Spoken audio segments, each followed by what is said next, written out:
Hey guys, Rory from ANSgear. We're going to take a brief look at our ANS cocker valve that we sell through the website.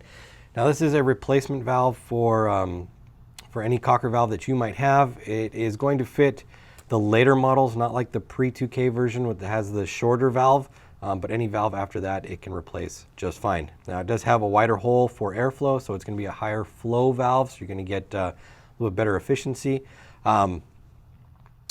It's a pretty self-explanatory drop-in, take-out kind of thing. If you're not familiar with autocockers, you will need a valve removal tool to get this out. The jam nut that fits in front of it, you need a special tool to get that out. You can still find those around though. So what this is going to do, or where it's going to sit, is inside the bottom section of your body. It's going to sit right about, I would say, right about like that. Okay, if you can see on the bottom of the valve, there's a divot cut out right here. That is so that when you put the valve in, you're going to put a set screw that comes in through here, and it's going to go into the recessed section of the valve, and that's going to keep your valve from rotating inside your body.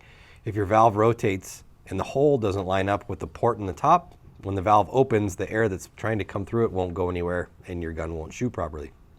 So it's very important that you do line up the divot with the set screw coming through the bottom of your gun to keep your valve in place and keep it from rotating. So when it's inside your gun, it's going to sit basically right there like that. You're going to have your valve assembly or your hammer kit that sits right here. So when the gun cocks back, it's going to pull the hammer back. Oops, got that backwards. That's not a hammer. That's your hammer right there. It's going to pull your hammer backwards, compressing the spring down inside here. When you pull the trigger, the hammer jumps forward, hits the valve, opens the valve up, and air flows up through the valve and out the end of the gun. And then your valve spring shuts it back down again and closes off the valve. Couple things about the valve itself. The spring is replaceable. You can take that off and replace the spring if you need to, although the springs typically never go bad. What can go bad if it gets dirty or if you get debris inside your gun is the face on the valve itself, the seal. The seal is replaceable as well. It's just a Teflon disc.